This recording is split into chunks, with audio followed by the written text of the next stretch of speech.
sahabat setia selamanya. Ya, bisa Anda kembali bersama kami dalam special report pasca debat Capres-Cawapres. Dan kembali kami tampilkan seperti apa hasil polling yang dilakukan oleh Berita 1 lewat akun Twitter @berita1. Pasangan mana yang unggul malam ini? Ini dia menurut para netizen di Twitter yang memilih lewat akun Twitter @berita1. Tampaknya mayoritas mengatakan yang unggul dalam debat pertama yang tadi berlangsung adalah pasangan nomor urut 01 Jokowi Ma'ruf Amin. Ya, pemirsa, kedua pasangan calon saling mengkritisi terkait beberapa isu di ranah korupsi dan hukum. Dan sebelum melanjutkan dialog, kita kembali akan melihat cuplikan berikut ini.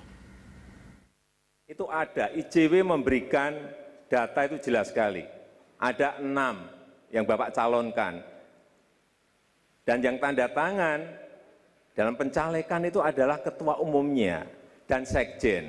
Artinya Bapak tanda tangan. Pak, oh boleh jawab? Tidak boleh. Sebentar. Apakah waktunya sudah selesai untuk bertanya, untuk memberikan tanggapan? Sebentar.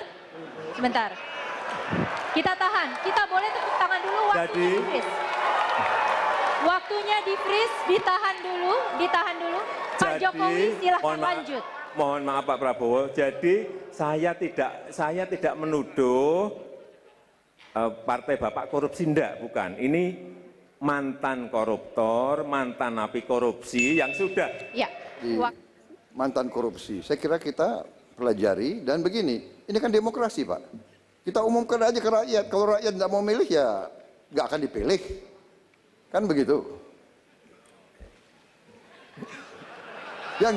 Yang jelas Pak, kalau kasus itu sudah melalui proses, dia sudah dihukum dan kalau memang hukum mengizinkan, kalau dia masih dianggap masih bisa dan rakyat menghendaki dia, karena dia punya kelebihan-kelebihan lain, mungkin korupsinya juga nggak seberapa, mungkin dia kena, begini, kalau curi ayam benar itu salah, tapi kalau merugikan rakyat triliunan, itu saya kira yang harus kita habiskan di Indonesia ini. Ya, itu tadi kita lihat salah satu cuplikan dari debat dan kita akan langsung tanya nih komentar dari dua narasumber saya di sini. Kalau Bang Emrus lihat tadi gesturnya ini malah Sandiaga itu tadi sempat malah memijat punggung Pak Prabowo, ini sebenarnya bagaimana? Tadi bahasa nonverbal ya. Jadi setiap manusia itu ada memang perilaku yang merupakan ciri khas dari seseorang tersebut secara spesifik daripada individu. Kalau biasanya itu adalah kita bawa ketika kita sejak kecil.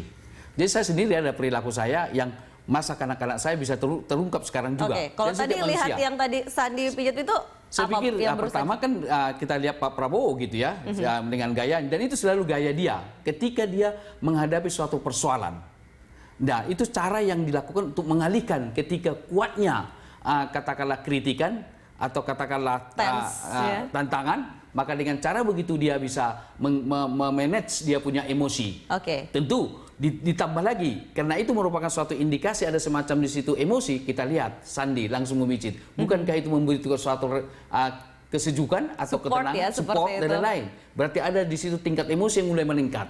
Dan Sandi sudah memahami perilaku tersebut karena relasi mereka sudah cukup lama. Dia tahu lambang-lambang nonverbal daripada Pak Prabowo dalam keadaan tenang atau dalam keadaan ada peningkatan emosi. Demikian. Apakah reaksinya peningkatan emosi Pak Prabowo ini karena tadi ada dapat serangan telak lagi seperti itu dari Pak Jokowi? Iya, saya kira demikian. Artinya tentang ada beberapa kader yang menjadi ikut caleg gitu ya. Seharusnya Pak Prabowo menjawab, tidak hanya di partai kami loh, ada lagi di partai lain. Itu lebih baik menjawabnya. Apalagi langsung menyebut nama partai itu lagi. Itu artinya bahwa orang itu serangan itu menjadi cair gitu.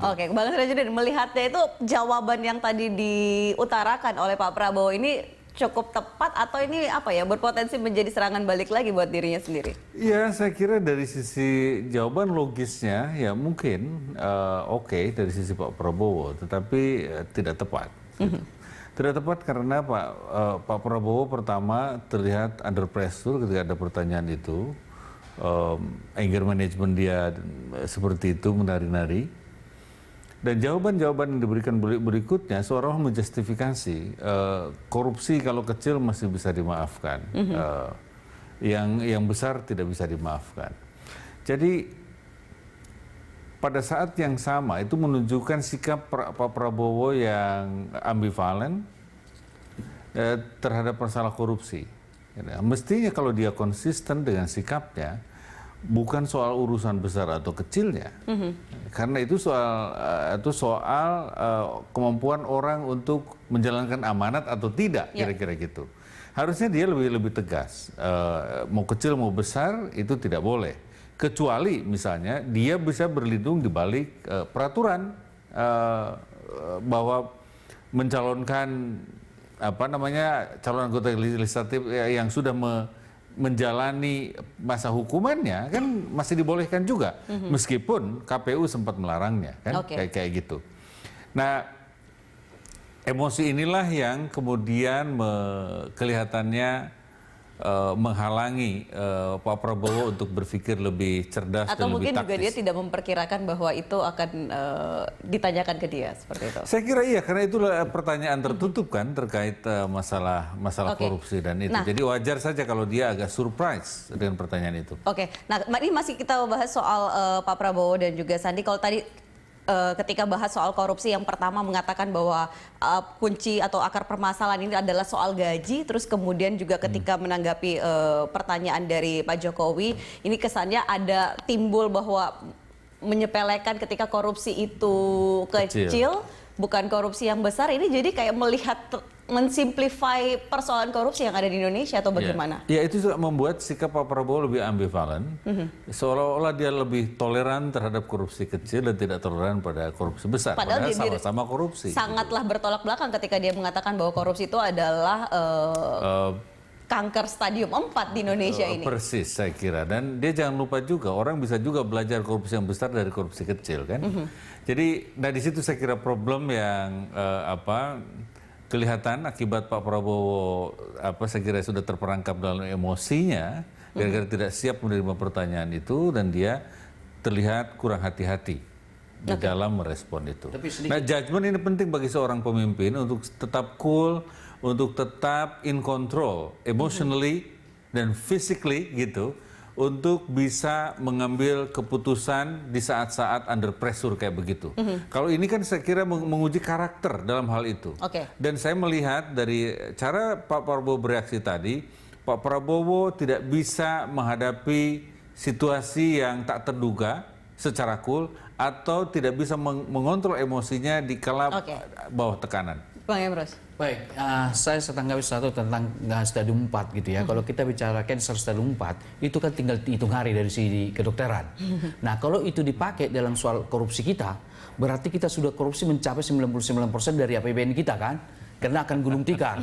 Saya kira ini hiperbola lagi.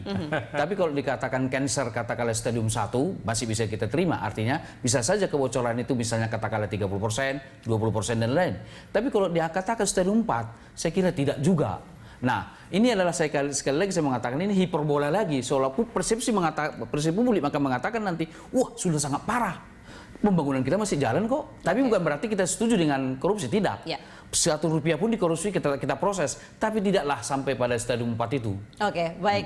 Kita kembali harus jeda lagi, dan pemirsa kami akan segera kembali usai jeda berikut ini. Tetap bersama kami.